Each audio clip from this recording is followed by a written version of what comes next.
এখন তুমি আমাকে বলো, তোমার স্বামী আমার কাছ থেকে টাকা ধার হিসাবে নিল আর ফেরত দিতে পারেনি বলে তোমাকে বন্ধক রেখে গেছে, তাতে আমার দোষটা কোথায়? আমি মেনে নিচ্ছি যে আমার স্বামী আপনার থেকে ধার নিয়েছিল হয়তো, কিন্তু এতে আমার ভুল কোথায়? যদি ও টাকা নিয়ে থাকে তাহলে সেটা ও শোধ করবে, আমি কেন শাস্তি পাবো? তোমার দোষটা হলো যে ইমরানের মতন মানুষ তোমার স্বামী, আর আমাদের মধ্যে হওয়া কথা অনুযায়ী তুমি ততদিন এখানেই থাকবে যতদিন না আমার টাকা আমার কাছে ফিরে আসছে। আমার বিষয়ে সিদ্ধান্ত নেওয়ার ওকে? আমি কি কোনো জিনিসপত্র, কোনো বস্তু যখন চাইবে বাজারে বিক্রি করে দেবে? ও আমার স্বামী ঠিকই, কিন্তু আমার জীবনের মালিকও নয়, আর এই অধিকার আমি কাউকে দিইনি, আর কেউ আমায় জোর করতে পারে না কারোর সাথে থাকার জন্য। হয়ে গেছে ভাষণ দেওয়া, বাঁচিয়ে রাখো নিজের স্বামীকে, শুনিও, আমাকে নয়। তোমার যদি জামা কাপড়ের প্রয়োজন হয় তাহলে আমার স্ত্রীর রাখা আছে, ওই ঘরে গিয়ে পেয়ে যাবে। যদি কাঁদতে ইচ্ছা হয় তাহলে কাঁদতে পারো।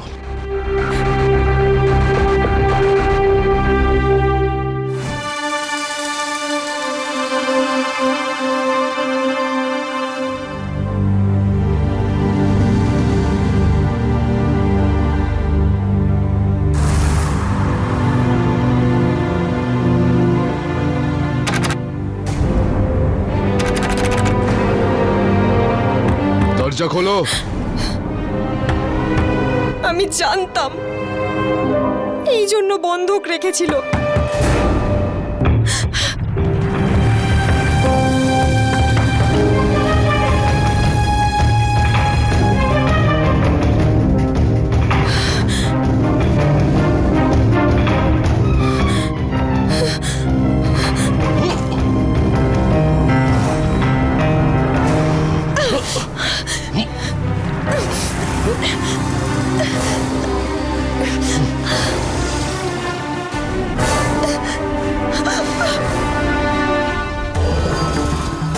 না,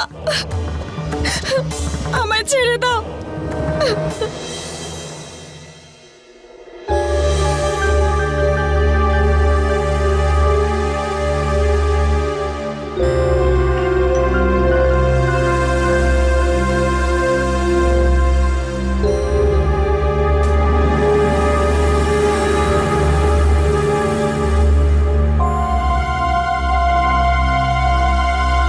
এখন তো লটারি টিকিট কেনারও পয়সাটা আমাদের কাছে নেই। কি যে করবো কিছুই বুঝতে পারছি না। কিছু না কিছু তো করতেই হবে। সুলেমানদার কাছে আরো 25,000 চেয়ে নিতে হবে। ফ্রির মাল পেয়েছিস যে চুরি করে নিবি? 2 মাসের জন্য টাকা নিয়েছিল না তুই? ফ্রি ফান্ডের টাকা ভেবেছিলি নাকি তুই? 6 মাস হয়ে গেল এখনো দিলি না তুই। কি ভেবেছিলি সুলেমানকে বোকা বানিয়ে তুই পালিয়ে যাবে? এদিকে দেখ, দিব্য দৃষ্টি আমার 100 ক্রোশ দূর থেকে বুঝতে পেরে যায় যে কে আমার টাকা নিয়ে পালিয়ে যাওয়ার মতলব করছে। আমার টাকা কবে দেবে? 7 দিনের মধ্যে আমি দিয়ে দেবো ভাই। 7 দিন? 8 দিন হলে এই মাটিতে পুঁতে দেবো যেখানে তুই বসে আছিস। বেরো। ধন্যবাদ ভাই।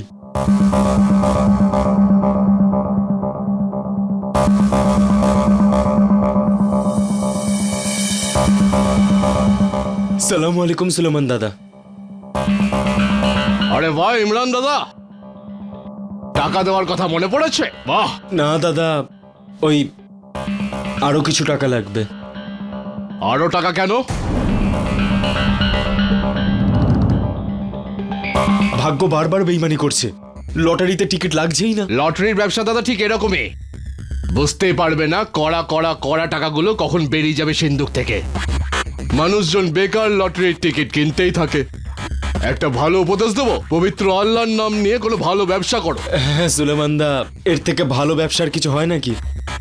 এতে বসে বসে টাকা পাওয়া যায়, না কোনো অফিস না কোনো টাইমিং। শুধু এনার নয়, প্রত্যেক অপদার্থর এটা ফেভারিট ব্যবসা। আর কাঁদতে থাকে সবকিছু হারানোর পর, তাই না? কিন্তু আমার কি, কত চাই তোমার? 25,000 কথা দিচ্ছি। এরপরে এখানে আসবো যখন টাকা ফেরত দিতে আসবো, নিতে আসবো না দাদা। আসলে ব্যাপারটা হলো দাদা, পাওনা আদায়ের ব্যাপারে আমি যথেষ্ট বিখ্যাত। হ্যাঁ সুলেমান দা। টাকা দে।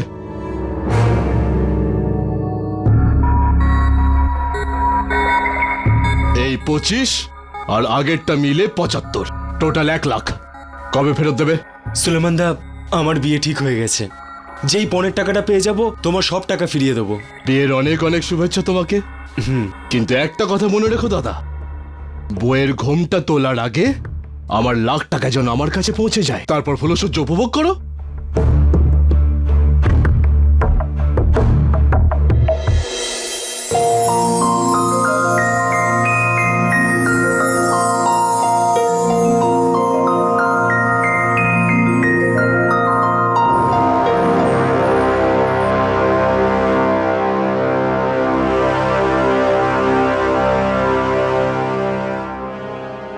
না, জ্বালাও এটাকে।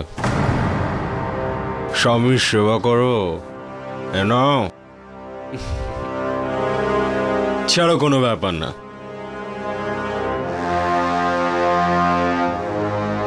পাটা টিপে দাও।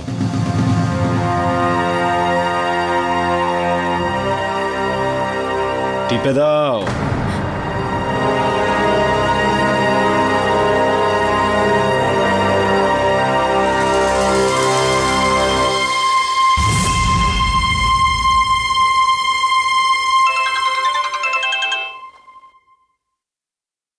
হ্যাঁ সুলেমান দা।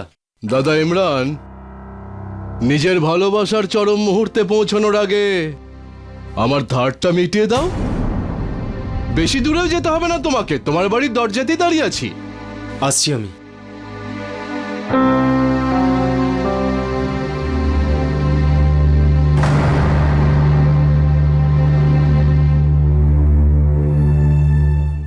আসসালাম ভাই। টাকা এনেছো?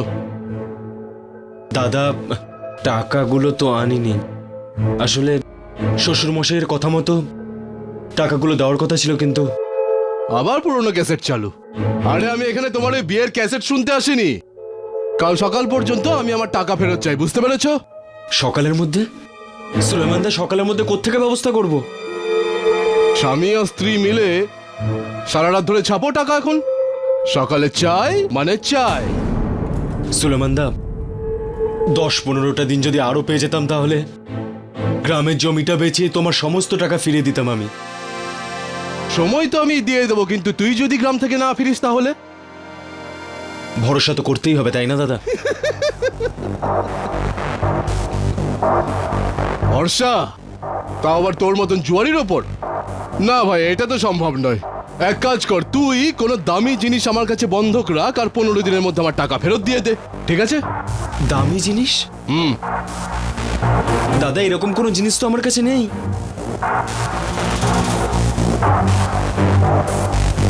বউ আছে তো, ঠিক আছে?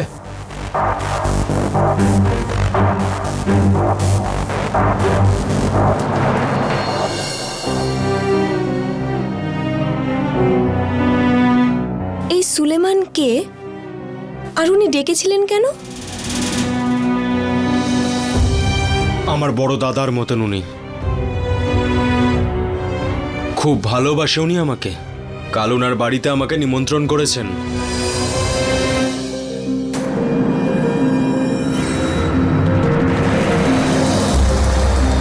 যদি তুমি আসল গয়না পরে এখানে আসতে, তাহলে আজ আমাকে আমার জমি বন্ধক রাখতে হতো না।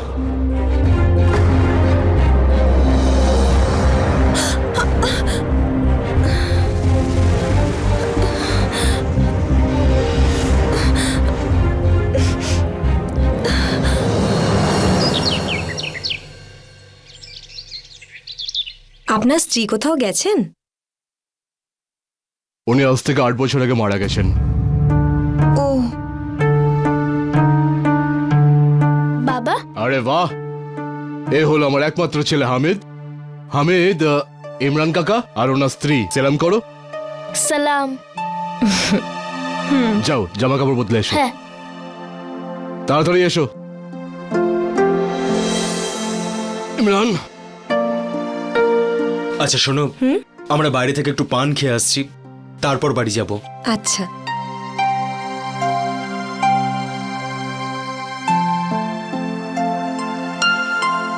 আন্টি, বাবা কোথায়? ওনারা পান খেতে গেছেন। এই কিছুক্ষণের মধ্যেই চলে আসবে। এসো, তুমি আমার কাছে এসে বসো। আচ্ছা তাহলে হামিদ, তুমি কোন ক্লাসে পড়ো ফার্স্ট স্ট্যান্ডার্ড, আর কোন স্কুলে? Saint Mary primary school. আচ্ছা, তুমি তো স্কুলে যাও, তোমার লেখাপড়া করতে ভালো লাগে? হ্যাঁ খুব ভালো। আন্টি, আমি এক্ষুনি আসছি। ওকে।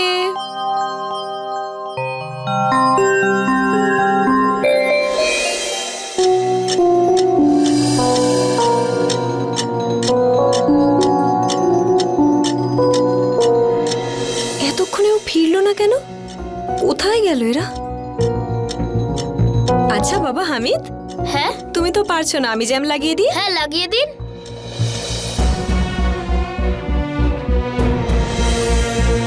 এই নাও। Thank you aunty. কোনো অঘটন ঘটলো না তো আবার? হে আল্লাহ, সব বিপদ থেকে রক্ষা করো ওকে। এখনো ফিরলো না? ওরা সত্যি বিপদে পড়লো না তো? হে আল্লাহ, ওকে সব বিপদ থেকে রক্ষা করো তুমি।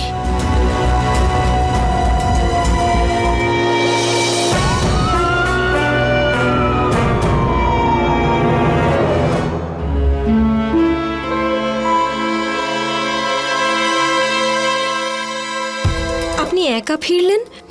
কেন? ও এলো না? কে? আমার স্বামী আপনার সাথেই তো গিয়েছিল। কেন তোমাকে বলে যায়নি ও? কি বলতে চাইছেন আপনি? তোমাকেও বলেনি যে ও গ্রামে যাচ্ছে? গ্রামে গেছে আমাকে না বলে? ও লাখ টাকা আমার কাছে ধার নিয়েছিল, যেটাও সময় মতো শোধ করতে পারেনি, আর তোমাকে বন্ধক হিসাবে এখানে রেখে গেছে। মিথ্যে বলছেন আপনি, ও এটা করতে পারে না। আমি কেন মিথ্যে কথা বলবো? সন্দেহ হলে নিজের স্বামীকে জিজ্ঞেস করে নাও। ইমরান, হ্যাঁ সুলেমান দা। কথা বলো নিজের স্ত্রীর সঙ্গে। হ্যালো, সুলেমান যা বলছে তা কি সত্যি? বলো না, তুমি চুপ করে আছো কেন? হ্যাঁ সত্যি এটা। হয়ে গেছে বিশ্বাস? সুলেমান আজ পর্যন্ত নিজের জীবনে কাউকে মিথ্যা কথা বলেনি। এই মেয়ে, দাঁড়াও, কোথাও পালাতে পারবে না। তোমার যা বলার আছে আমার সামনে এসে বলো।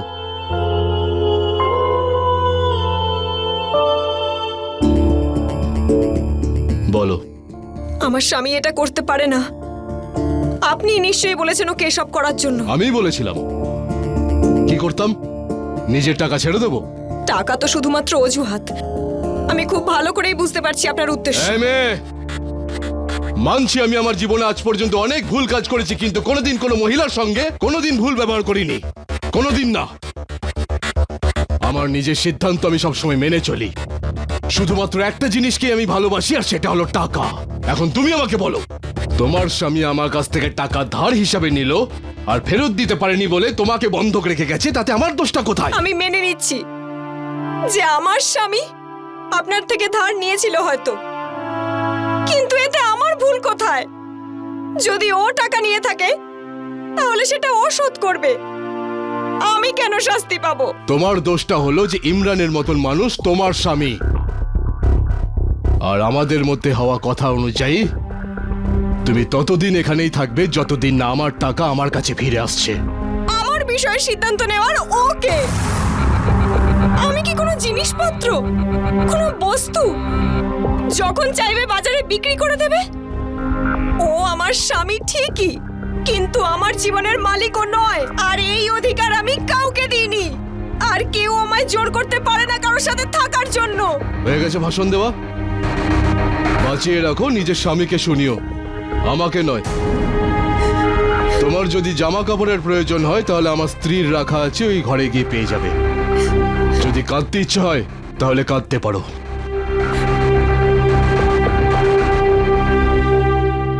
ইমরান ওর স্ত্রীর সঙ্গে যা করেছিল সেটা করার ওর কোনো অধিকার নেই।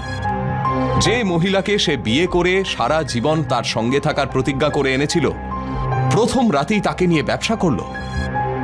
একজন মহিলা যে সবকিছু ছেড়ে ওর ভরসাতে এসেছিল, তাকে ও এভাবে ঠকালো। আসলে কিছু মানুষ সেই নিচু মানসিকতার শিকার হন, যারা মহিলাদের সম্পত্তি মনে করেন। এরকম মনের মানুষেরা এটাই ভাবেন যে নারী একটা কাঠের পুতুল, যাকে তারা যখন খুশি নিজেদের আঙুলে নাচাতে পারে। ইমরান কখনো নিজের দায়িত্বটা বোঝেনি। সে সবসময় নিজের বদভ্যাসের জন্য টাকা নষ্ট করেছে, কিন্তু এবার সে সব সীমা পার করে গেল, এতটা নিচে নামলো। এখন এটাই দেখার যে শেষ পর্যন্ত কে করবে রাবিয়ার সম্মান রক্ষা। ও কি নিজেই এটা করতে পারবে?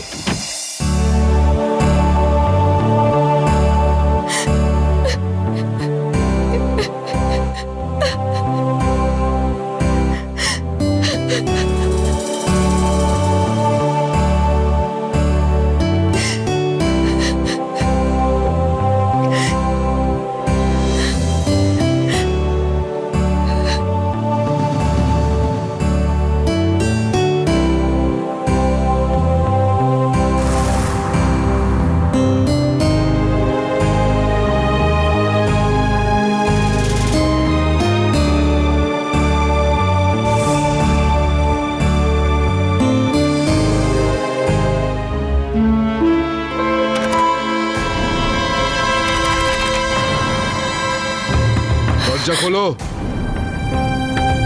আমি জানতাম, এই জন্য বন্ধক রেখেছিল।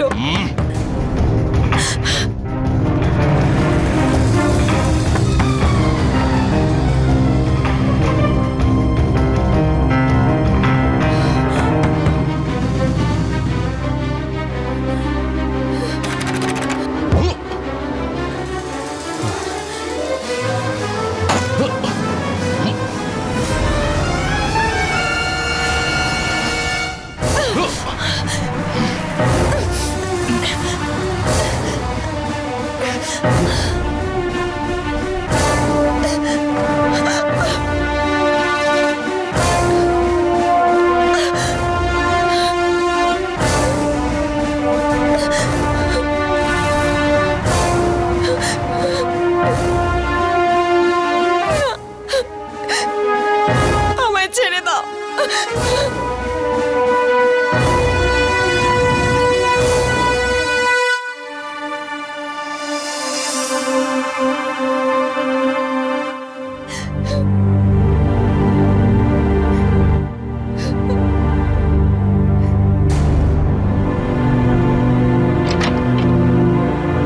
দরজাটা ভেতর থেকে বন্ধ করে দাও ভালো করে।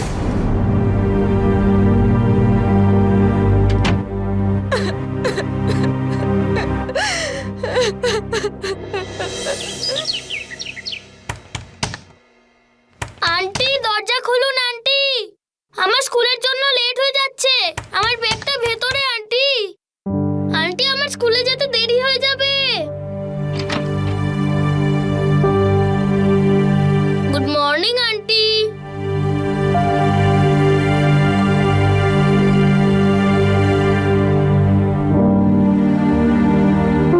এই নাও ব্রেকফাস্ট করে নাও। না, আমার খিদে নেই। আরে খিদে কেন পাইনি? কাল রাত থেকে আপনি কিছু খাননি।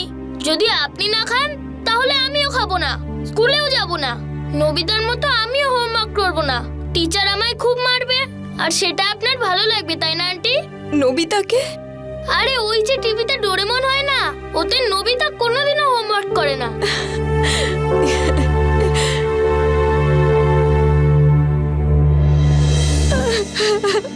কেঁদো না আন্টি, এই নাও খেয়ে নাও।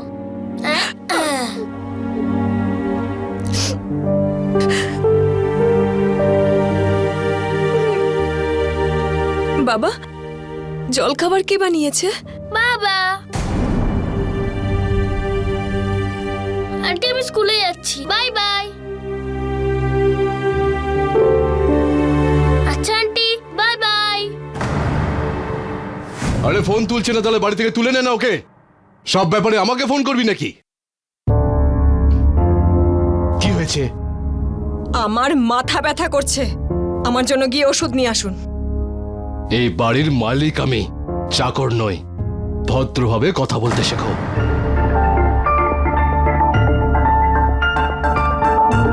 নিয়ে আসছি, যাও ভেতরে।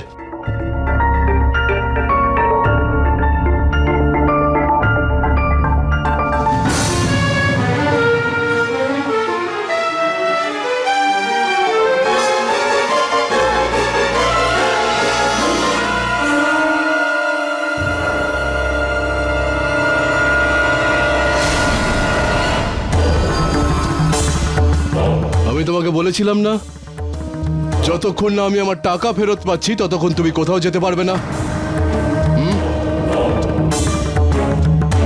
এই ভুলটা আর কোনোদিন করো না। যাও ভেতরে, যাও।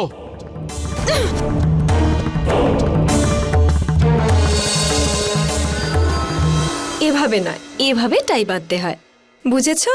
আর চুল দাঁড়াও, আমি আঁচড়ে দিচ্ছি।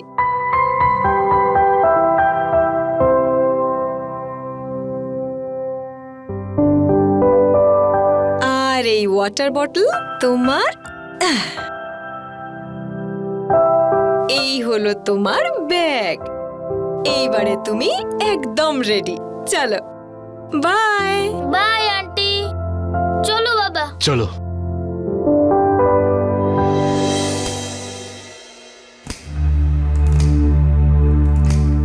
আচ্ছা, ইমরান ফোন করেছিল? ও কিছু বললো? ওর সাথে একবার কথা বলিয়ে দিন না। আপনি ফোনটা করুন না। আপনি যে নম্বরে ফোন করেছেন সেটি এখন নট রিচেবল আছে। আর একবার কল করুন না। আপনি যে নম্বরে ফোন করেছেন সেটি এখন নট রিচেবল আছে।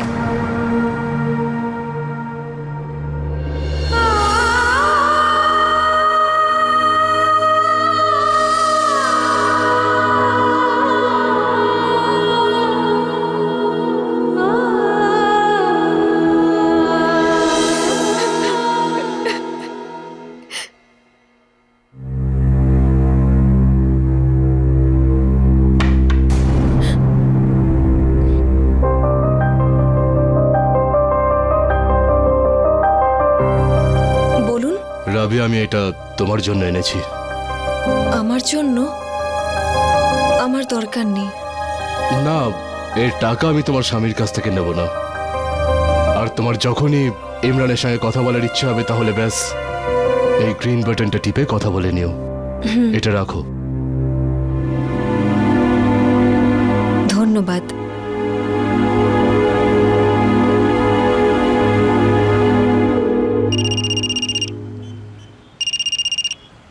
হ্যালো, কে?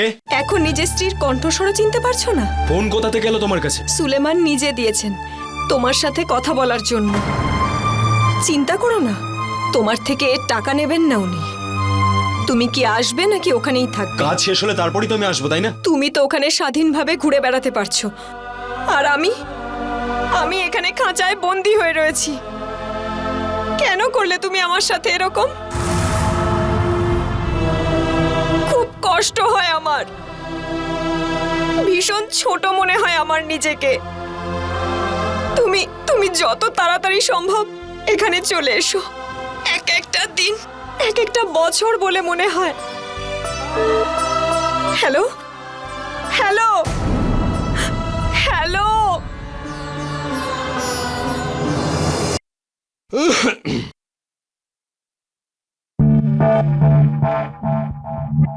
ধন্যবাদ। আচ্ছা, ইমরানের সঙ্গে কথা হয়েছে? ওর ফোন সমানে বন্ধ আছে। আমিও অনেকক্ষণ ধরে চেষ্টা করছি, কিন্তু ফোন করে ওকে কিছুতেই পাচ্ছি না। জানি না ও কোথায় আছে, কি অবস্থায় আছে। হতে পারে যে ও কাজে ব্যস্ত আছে আর যখন সময় পাবে তখন কল করে নেবে।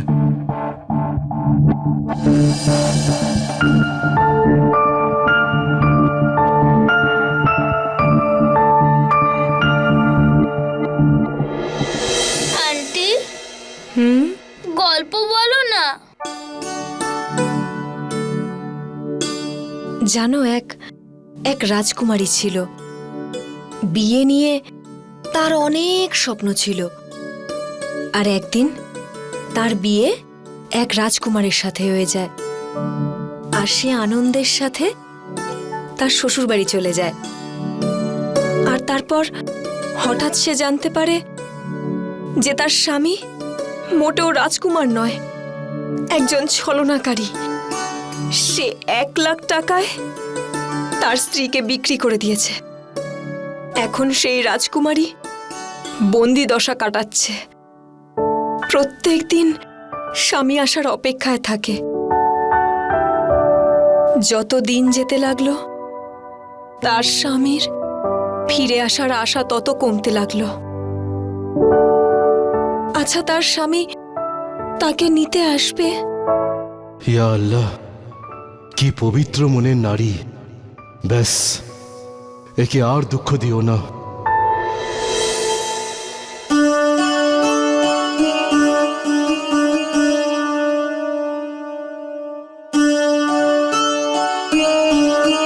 কি চাইলে প্রার্থনায়? আমার স্বামী যাতে তাড়াতাড়ি ফেরে। তাড়াতাড়ি ফিরে আসবে। যেই ওর জমি বিক্রি হয়ে যাবে ও সোজা এখানেই আসবে। রাবিয়া, একটা কথা জিজ্ঞেস করব?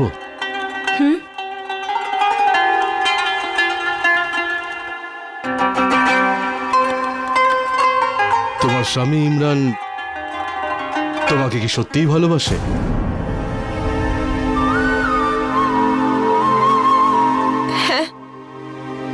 ও আমাকে খুব ভালোবাসে।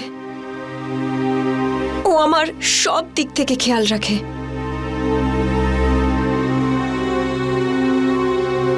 তোমার আর এখন এই বাড়িতে জোর করে থাকার কোনো প্রয়োজন নেই। আমি ট্রেনের টিকিট করিয়ে দিচ্ছি, কাল তুমি তোমার মায়ের বাড়ি যেতে পারো। সত্যি? আপনি খুব ভালো মানুষ, ক্ষমা করবেন। আমি আপনাকে খুব ভুল ভেবেছিলাম। আমি পবিত্র মনে মানুষ তো কখনোই নই, কিন্তু এটা সত্যি, তোমার পবিত্রতা আমার ভেতরের মানুষটাকে জাগিয়ে তুলেছে। আরে বাহ, ইমরানের ফোন। হ্যাঁ ইমরান। হ্যাঁ সুলেমান দা, জমি বিক্রি হয়ে গেছে, টাকাও পেয়ে গেছি। আজ রাতের ট্রেন ধরে আমি ফিরে আসছি। আরে বাহ, তাড়াতাড়ি এসো। আর শোনো, হ্যালো, ফোন কেটে দিল।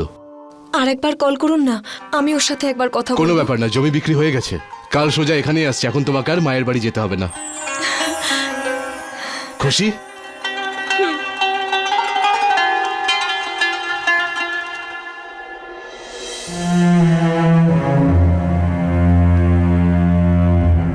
সুলেমানকে টাকাটা গিয়ে দিয়ে আসি।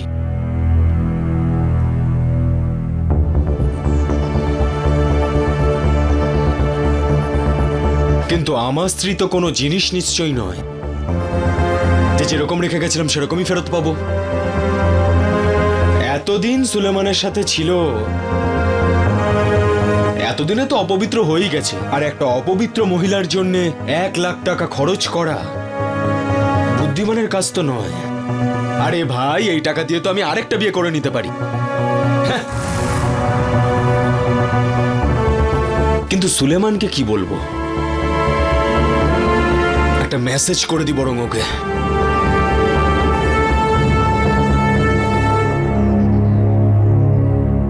বাকি পরে দেখা যাবে। সুলেমান দাদা, যার কাছ থেকে জমি কিনেছিলাম তার কাছে কিছু টাকা এখনো পাওনা আছে, তাই আজ আসতে পারবো না।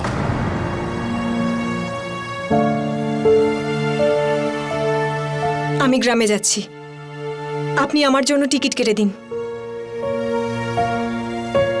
ঠিক আছে, টিকিট করিয়ে দিচ্ছি।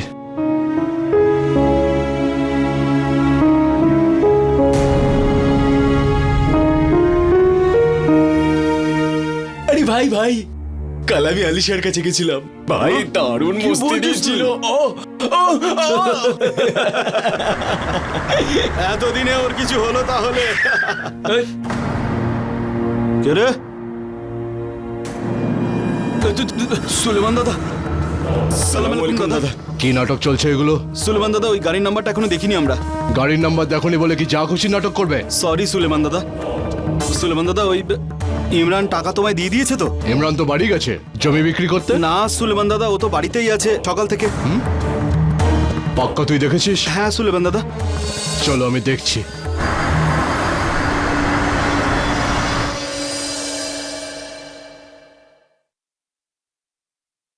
দাঁড়াও। আটকানোর ইচ্ছে যখন ছিল তাহলে বললেন কেন? কারণ আমি ভয় পাচ্ছি যেন তোমার সঙ্গে খারাপ ব্যবহার না করে। যাই করুক না কেন, ও আমার স্বামী হয়, আপনি নন।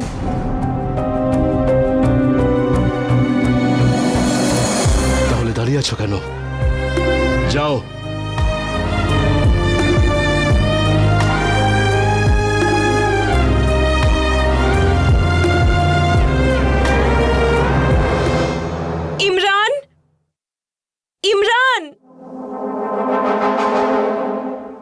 ইমরান,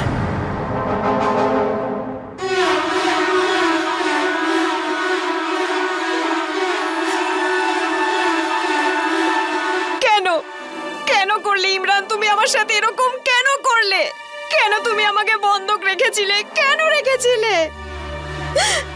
তুমি জানো না আমি এই দিনগুলো কিভাবে কাটিয়েছি। কেন করলে ইমরান? কেন? তুমি আমায় ভালোবাসো না?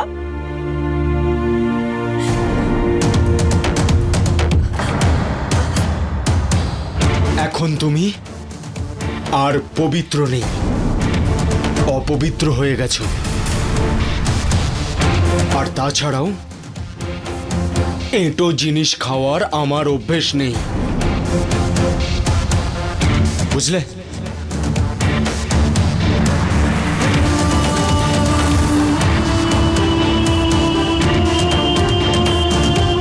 যাও, বেরো এখান থেকে।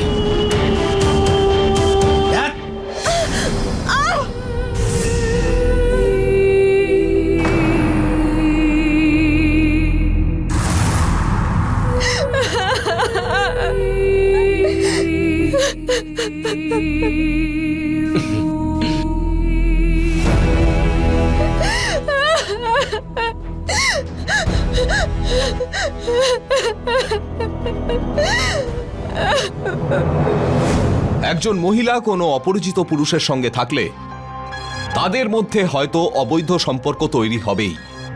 এই মানসিকতা অত্যন্ত নীচ ও নিকৃষ্ট মানের। নারী আর পুরুষের মধ্যে সম্পর্ক শুধু শারীরিক হয় না, সেটা মানবিক সম্পর্কও হতে পারে। কিন্তু যার যেরকম মানসিকতা হয় সে অপরকেও সেরকমই ভাবতে থাকে। আর যদি এরকম হয়েও থাকে তাহলে তার জন্য সে নিজেই দায়ী ছিল। সে নিজের স্ত্রীকে নিজেই অন্য কারুর কাছে বন্ধক রেখেছিল। এখন তার কি অধিকার আছে তার স্ত্রীর চরিত্রের প্রতি কাদা ছেটানোর?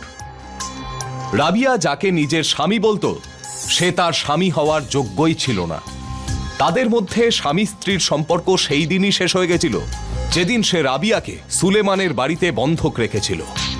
বন্ধুরা, অনেক সময় সম্পর্ক তার মর্যাদা হারিয়ে ফেলে, কিন্তু মানুষ সেটা কিছুতেই স্বীকার করে না। রাবিয়াও এতদিন সেটাই ভাবছিল আর ইমরানের কাছে সাহায্য আশা করছিল। কিন্তু ইমরান তাকে বাড়ি থেকে বের করে দিয়ে তার এই আশাতেও জল ঢেলে দিয়েছিল। বাবা প্লিজ আন্টির কাছে নিয়ে চলো না। বাবা প্লিজ, না হলে বাবা আমি আজ কিছুই খাবো না। বাবা, আন্টি এখান থেকে চলে গেছে আর কোনোদিন ফিরে আসবে না। ও নিজের বাড়ি গেছে। কিন্তু কেন আসবে না? আমি আন্টিকে চাই বাবা। দেখ হামিদ, ও এখানে আসতে পারবে না, কিন্তু তুই দেখা করতে চাস? ঠিক আছে, চল, তোকে আমি ওর বাড়ি নিয়ে যাচ্ছি। যাবি? চল।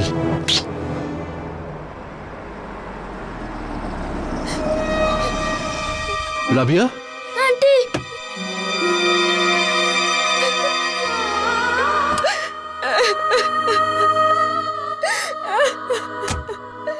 কেঁদো না আন্টি।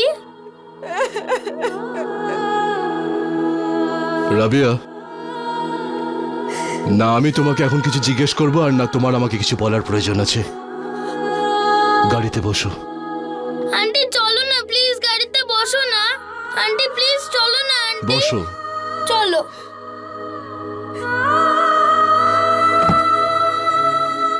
বসো আন্টি।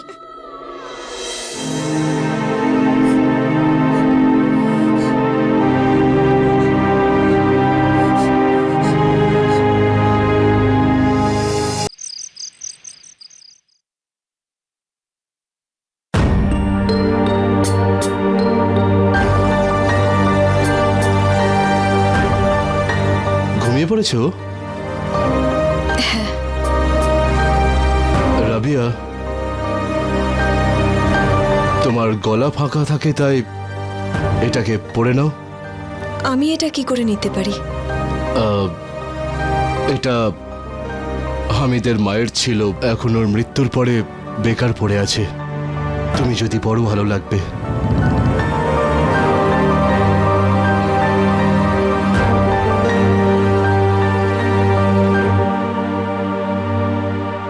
ধন্যবাদ।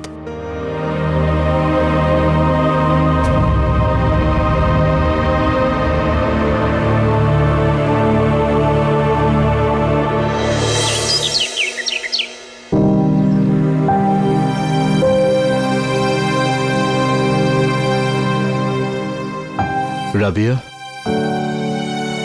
বাজারে যাবে? নিজের জন্য কিছু শাড়ি কিনে নেবে। না, আমার ইচ্ছে করছে না, আপনি বরং যান। দেখো, আমি খুব ভালো করেই জানি যে তোমার মন ভেঙে গেছে। যদি বাইরে ঘোরাফেরা করো তাহলে হয়তো ভালো লাগবে। আমি যাব না, আপনি নিয়ে আসুন প্লিজ। তুমি গেলে নিজের পছন্দ মতো কিনতে পারবে, তাই না? আমি যেতে চাই না।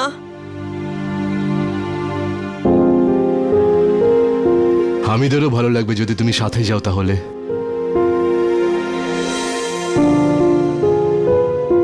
দেখো, 1 নম্বরের খেলা ভাইজান, 1 নম্বরের। তারপরে মাটি থেকে উঠে সোজা আকাশে। আর যত টাকা আমরা হেরেছি না, তার 100 গুণ বেশি হবে এখন, 100 গুণ বেশি।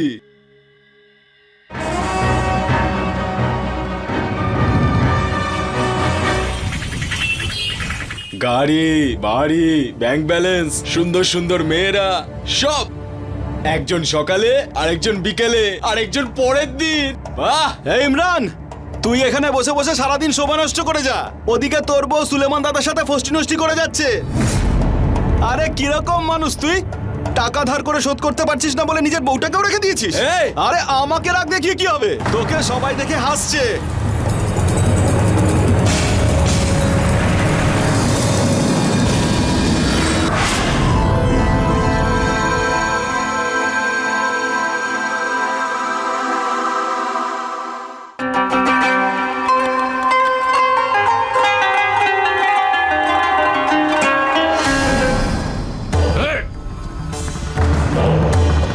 আজ সুলেমান প্রথমবার নামাজ পড়েছে,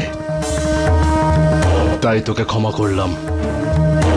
না হলে এই কাজটা যদি তুই আর কয়েকদিন আগে সুলেমানের সঙ্গে করতিস তাহলে মুখের মতো জবাব পেতিস। এই ধৃষ্টতার কারণ তোমার টাকাগুলো ফেরত দিতে এসেছি, আর আমার স্ত্রীকেও এখান থেকে নিয়ে যেতে চাই।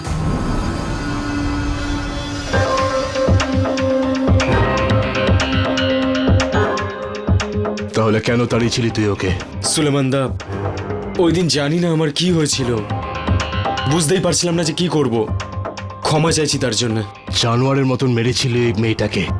সেই জন্য তো আজও আফসোস করছি সুলেমান দা, কিন্তু ভুল তো মানুষ মাত্রই হয় না। সত্যি বলছি, আজকের পর এরকম ভুল আর কখনো হবে না।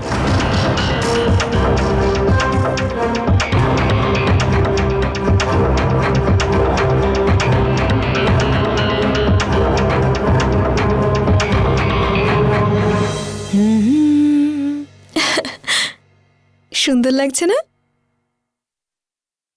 সুলেমানকে দেখাই গিয়ে। একটু ভেতরে এসো তো।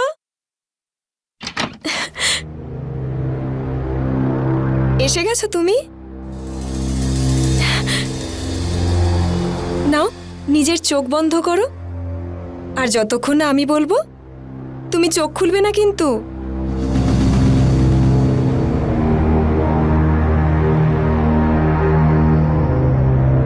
এবার চোখ খোলো।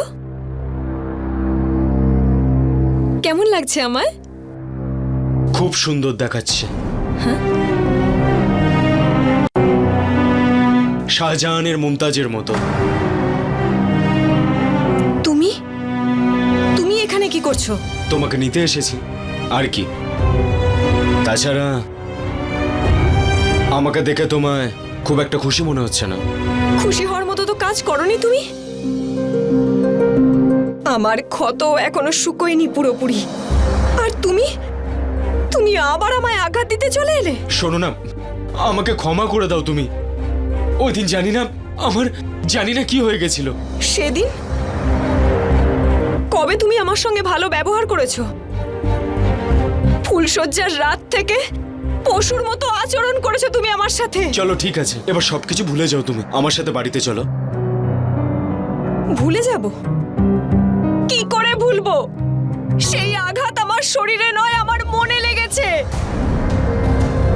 শরীরে লাগা আঘাত তা তো শুকিয়ে যাবে, কিন্তু যে আঘাত আমার মনে লেগেছে তা কখনো শুকোবে না। দোষ তুমি করেছো আর শাস্তি আমি পাবো। বলেছিলে যেন তুমি অপবিত্র হয়ে গেছি আমি, তুমি এঁঠো খাও না। আর যদি আমি বলি যে গ্রামে গিয়ে তুমি নোংরা নোংরা কাজ করো, তাহলে কি বলবে? তোমার অপরাধী আমি। তুমি আমার জন্য অনেক কিছু করেছো, আর আমি আমার ভুলটা ঠিক বুঝতে পেরেছি। সেই জন্যই তোমাকে এখানে নিতে এসেছি। জানো, যেদিন থেকে তুমি বাড়ি ছেড়ে বেরিয়েছো না, বাড়ির সুখ শান্তি চলে গেছে। চলো এখান থেকে। আজ থেকে আমরা নিজেদের একটা নতুন জীবন শুরু করব, যেখানে ভালোবাসা, নিজস্বতা, ভরসা, বিশ্বাস সব থাকবে। আর যদি তুমি বলো না যে যে লটারি খেলা ছেড়ে দাও তুমি, আমি সেটাও ছেড়ে দেব। সত্যি বলছি, কোনো পরিশ্রমের কাজ করব আমি। আর যেই শুকনো রুটিটা নিয়ে আসবো আমি, সেটা দুজনে ভাগ করে খাবো। চলো তুমি। রেডি হয় না? আমি অটো নিয়ে আসছি।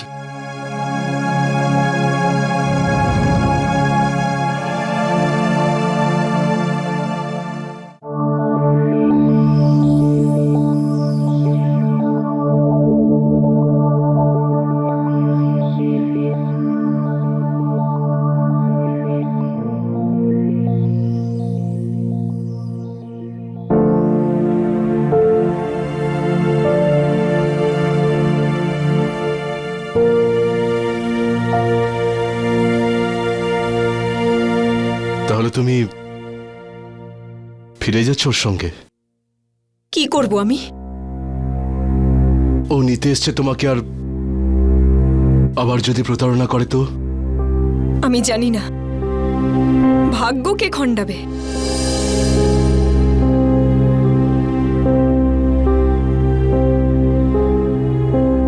আমাদের অটো এসে গেছে, চলো। ইমরান, ওকে জিজ্ঞেস তো করো যে ও তোমার সঙ্গে আসলে যেতে চায় কিনা। কি গো, নিজের বাড়িতে যাবে না? আবার ঠকাবে না তো তুমি? বিশ্বাসঘাতকতাই করতে হলে এখানে কেন আসতাম? চলো।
হ্যালো,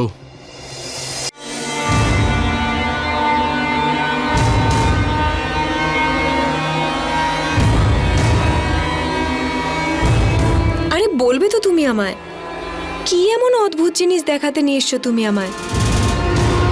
বাঁধনটা খোলো।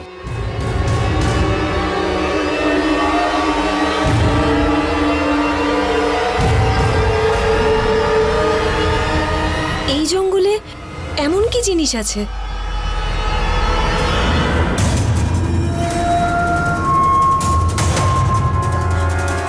এখানে তোমাকে বাঁচানোর জন্য কেউ নেই। এটা এটা কি করছো তুমি? দয়া করো আমার উপর। তোমাকে যদি ছেড়ে দিই না, তাহলে সারা জীবন আফসোস করতে হবে আমাকে। বেঁচে থেকেও মরে যাব আমি। তোমাকে ছেড়ে দিলে তো হয়েই গেল।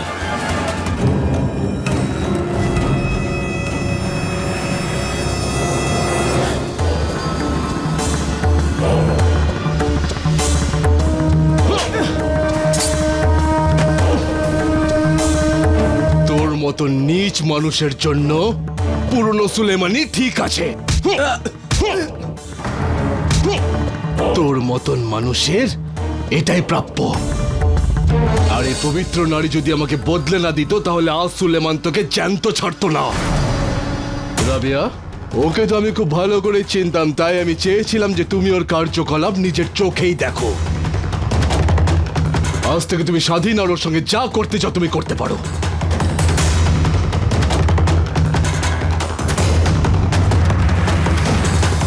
আরে আরে পাগল হয়ে গেছো নাকি? স্বামী তোমার আমি। স্বামী? যে পুরুষ তার স্ত্রীকে বন্ধক রাখে তার স্বামী হওয়ার কোনো অধিকার নেই। আমাদের এই সম্পর্ক থেকে তোমায় মুক্তি দিচ্ছি। দিনমোহর মাফ করলাম আমি তোমার। তোমার মতো একজন পুরুষের আমার স্বামী হওয়ার কোনো যোগ্যতাই নেই। আসুন ইন্সপেক্টর স্যার। এই যে ইন্সপেক্টর সাহেব, নিয়ে যান ওকে, আর ওকে এমন শাস্তি দিন যাতে ওর মতো পুরুষ নিজের স্ত্রীর আগে খারাপ ব্যবহার করার আগে হাজারবার চিন্তা করে। ইন্সপেক্টর স্যার, আমি আমি আমি ওর স্বামী হই, আর ওরা দুজন আমাকে মারতে চাইছে। ওদের দুজনের মাঝে অবৈধ সম্পর্ক আছে। এরই যোগ্য তুমি। সুলেমান বাবু, ভালো হয়েছে আপনি আমাদের সময় মতন সবকিছু ফোন করে বলে দিয়েছেন, না হলে এই লোকটা খারাপ কিছু করে দিত। হাবিলদার, নিয়ে চলো একে, চল।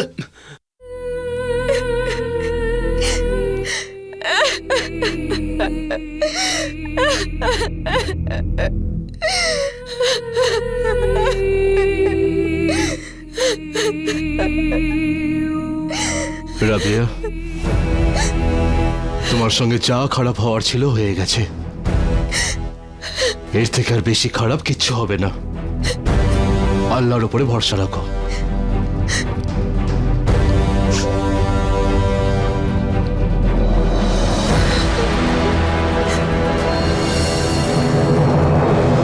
বিনা পরিশ্রমে খুব তাড়াতাড়ি টাকা কামানোর ইচ্ছা, এটা কেবল ভয়ঙ্কর নয়, বরং সর্বনাশের কারণও। এরকম ভাবনা মানুষকে কেবল অকর্মণ্য করে তোলে না, বরং ভাগ্যের ভরসায় চুপচাপ বসে থাকার অভ্যাসও তৈরি করে দেয়। কিন্তু ভাগ্য বলে কিছু হয় না, সবই কর্মের ফল। আমরা সবাই এটা জানি যে যেমন কর্ম করবে তেমনই ফল পাবে। ইমরানের এই বিনা পরিশ্রমে ফল পাওয়ার ভাবনাই তার পুরো জীবনটা ছারখার করে দিল। তার ভেতরের মানুষটাকে মেরে তাকে শয়তান বানিয়ে তুলল। যদি আপনার ভেতরেও এরকম অশুভ কোনো লক্ষণ সামান্য মাত্র থেকে থাকে, তাহলে এক্ষুনি আজই তার থেকে দূরত্ব তৈরি করুন, নয়তো কাল আপনার অবস্থাও ইমরানের মতো হতে পারে। এর সঙ্গেই আমি গিরিশ সেন ক্রাইম অ্যালার্টের এই এপিসোডে আপনাদের থেকে বিদায় নিচ্ছি। আবার ফিরে আসবো এরকমই একটা সত্যি ঘটনা নিয়ে। ততক্ষণ be alert, be safe. Crime alert, অন্যায়ের বিরুদ্ধে সোচ্চার।